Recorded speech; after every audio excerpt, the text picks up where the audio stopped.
Hello, welcome to Pond Corner. I'm Tina, and gosh, it's been a while. I've got about 4 videos in the camera. We just haven't put them up yet. You can get out of the habit of making these things in a hurry. Today I've got a bunch of overripe mangoes, so I'm going to make mango jam. And my recipe for this is uses Certo. I don't normally use Certo. I usually use powdered Sure-Gel, but this recipe, the only one I can find for mango jam, uses Certo, so I'm going to use that. So right now what I'm doing is I'm just going to peel all my mangoes, and of course they have that fibrous seed in there, so you kind of have to, peel until you get down to that seed, and then stop. And so I'm gonna work on these and get them together, and then I'll be back. All right, I'm back. I've got my mangoes peeled and chopped, and now I'm going to run them in my blender. I need to do 4 cups of fruit for this recipe.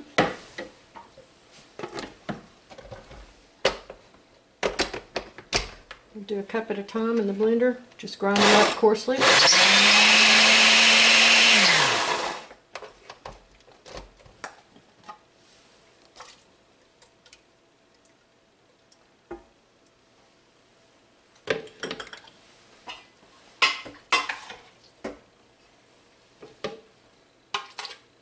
These are those little bitty Mexican mangoes. They're a lot smaller than the bigger ones that we normally get, but these come out earlier, so these are ripe now and starting to come out in the sun.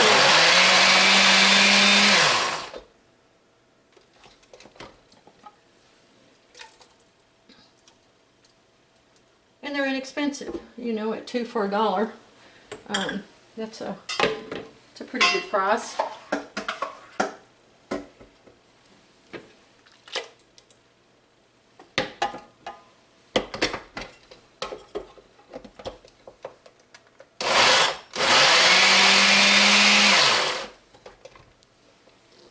I was surprised that there were not more mango jam recipes. I would have expected for there to be a lot of them, but there must be something. There are lots of chutney recipes, but for some reason not jam ones. So it'll be. But I would think it would make a wonderful jam. I just love mangoes.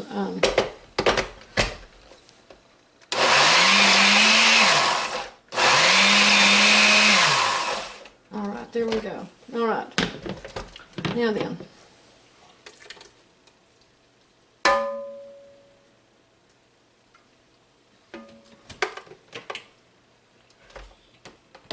Find my.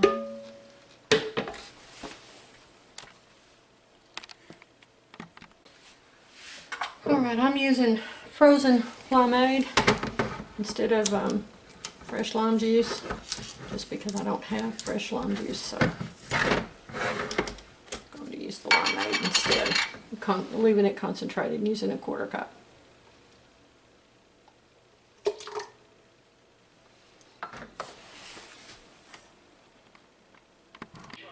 Alright, I'm back. It's actually the next day. I didn't have enough Certo for my recipe. I thought it needed only one envelope, but it actually needed 2. So I have I just put my my mango pulp mixed with the lime juice into the refrigerator, and it kept just fine. So now the next step is to heat the pulp and mix. I've got 4 cups of mango pulp, and it's I ran it through the blender, so it's really finely blended, and 7.5 cups of cane sugar. Now, see, with Certo, we do this just backwards from the way we do it if we're using Sure-Gel. When we're using Sure-Gel, we put the Sure-Gel in with the fruit, and we bring it to a hard boil, and then we add the sugar all at once. But when you're using Certo, you do it exactly the opposite. And this is the only recipe that I've found for mango jam out there. It's kind of curious. There are not, I think I said this earlier, it'll sound like I'm repeating myself within 5 minutes when y'all watch this, but that was yesterday, so I don't remember what I said.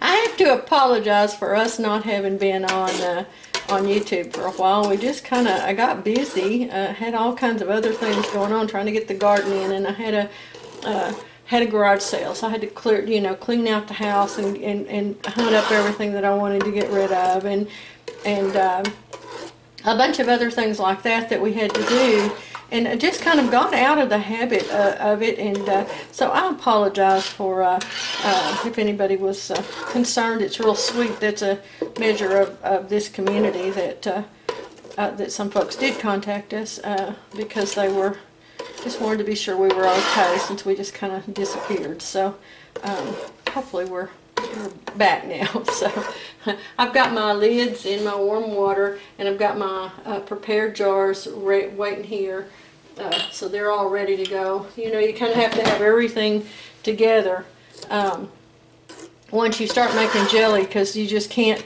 or jam, you can't just stop in the middle of it and do something else. So so we're ready to go, and I needed two packages of Certo, so hopefully it'll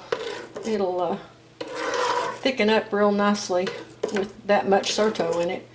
Alright, I'm going to bring this to a boil, and then I'll be right back. Okay, now I've got it to a full rolling boil. Now I'm going to add a half a teaspoon of butter. This is real butter, and this is to control the foaming when I add the Certo. I've seen posts some places where people say, "Oh no, that's dangerous." Well, this recipe comes straight off of the Kraft site, the Kraft Foods website, so it is still recommended practice. National Center for Home Food Preservation still recommends it as well. So you can still add that butter. It really helps a lot to reduce the amount of foam that ends up in the jam or jelly, and a lot less skimming.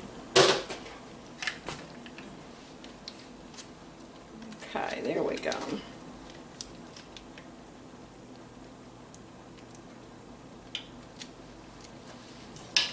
And Certo and Sure-Gel are two completely different kinds of, although they seem the same, while the one is just liquid and one is a powder, they cannot substitute for each other. You really need to find, if you have one and you want to use a recipe that calls for the other one, you really need to find a recipe that's already been tested for this. Alright, now I need to boil this for 1 minute. Alright. It's continuing to boil here at a full rolling boil. So I guess that's the upside. All the stirring with Certo happens before you put the Certo in, whereas with Sure-Gel it's after you put the sugar in.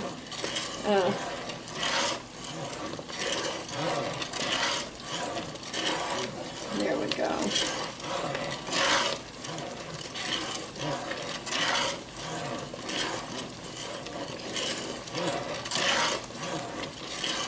It smells really good. I think it's going to be quite delicious.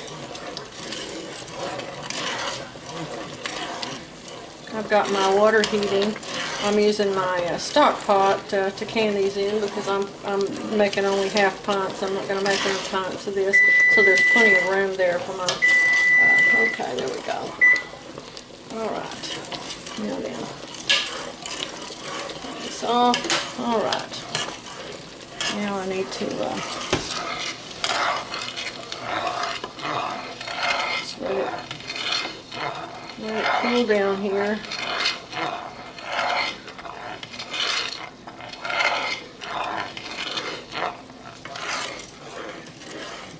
Just keep stirring now that I've got my heat off. Let that boil and stop.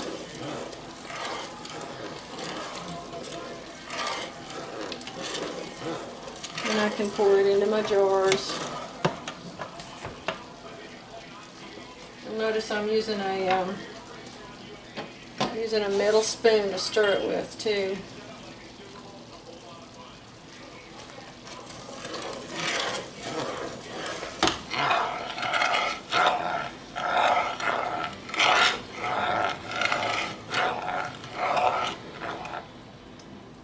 Okay, here we go.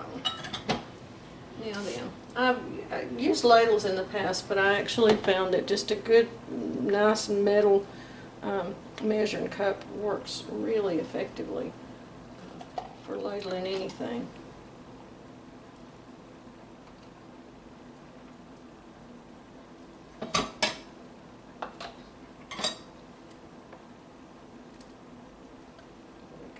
Oh, it looks so pretty.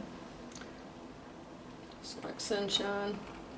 Our farmers market started, I don't know if I've told y'all that, it started this last Saturday, so I'll have these to take in this week, along with my breads and my other jellies that I have made up.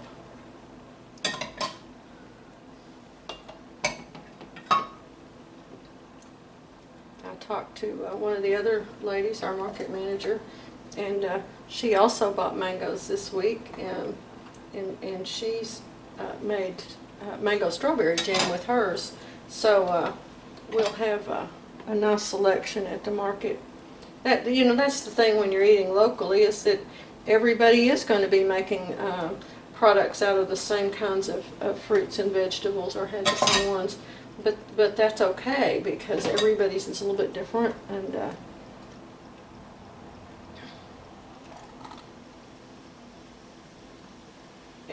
there's plenty of customers to go around, so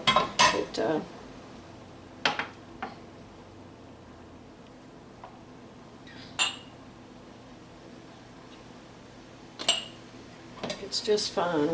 We have a small market, so we help each other. We're not in cutthroat competition with each other. I wouldn't like that kind of an atmosphere. That's not the way I work. I'm not competitive. I'm collaborative and by nature, and I don't want to win over anybody. I want everybody to make it. I want everybody to do good. So that's kind of the way I approach life. Is to share, and that includes sharing secrets for success. And when we were in the antiques business, we did that as well. And we found, you know, we were competing for the merchandise in the antiques business, but not for the customers, because the customers would go everywhere. So that was kind of a nice thing about that business.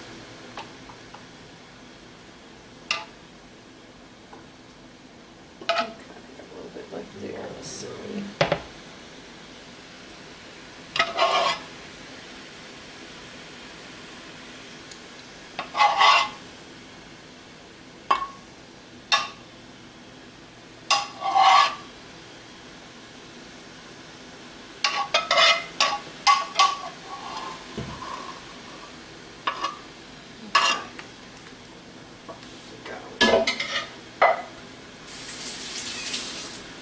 Now then,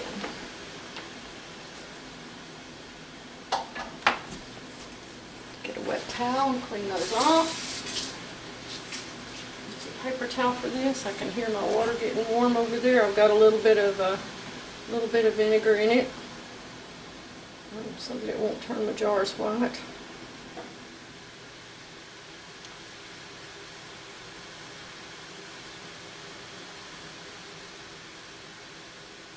I'm getting my bees next week. I took a beekeeping class back in January, and ordered bees and hives, and I go pick them up next week. I'm so excited. A friend of mine is doing it with me, and he's got bees coming too. So I'm in great hopes that this will prove to be something that can continue to really make a good business out of over the long run. And so it's pretty exciting. Well, that wasn't any good. Picked up 2 of them and it dribbled some little water into that jar.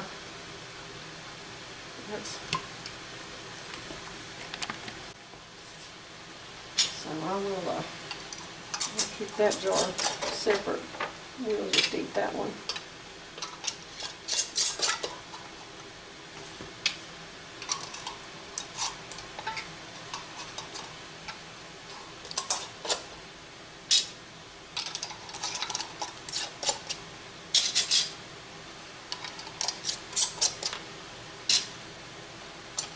I buy new jars and with the lids on them for my cottage foods. It's so much simpler to know that I'm using new jars, and for my customers' sake, if they're getting ones that we're sure there's nothing wrong with, and if it is, it's manufacturing flaw and not damage from excess use or. Plus, it's just easier. It's just so much easier, and it's more uniform, and just have a better product overall. That's kind of one of the things you need to think about.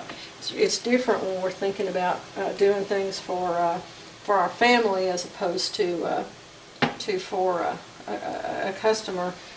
We want to be certain that everything is top-notch for our families as well, but the appearance is also important when we're talking about a customer. All right, now then, let me get move my water bath over here.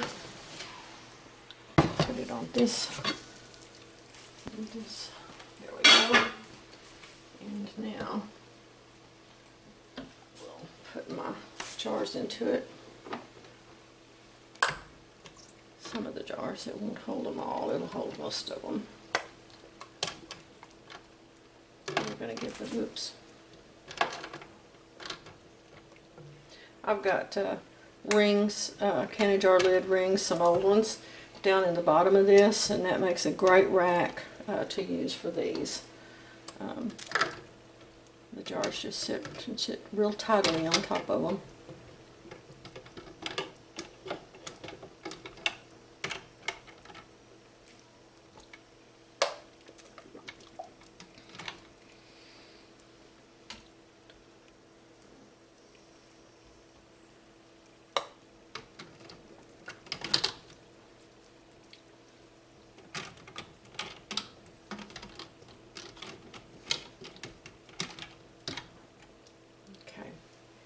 Alright, now then, bring that back to the boil. I'm going to boil these for 10 minutes once the water starts up again, and then I'll take them out and let them cool.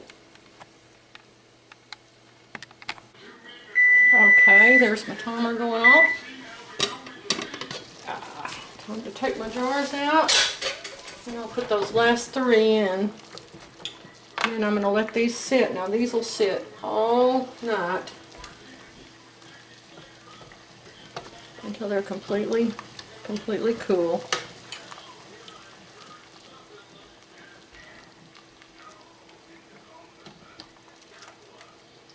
And since I'm going to sell these, I will leave my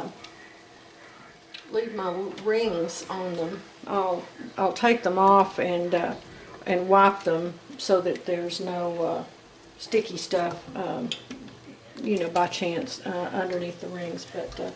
But I won't remove the rings because the customer will need that to seal their jar back up with after they open it. Oops, come here.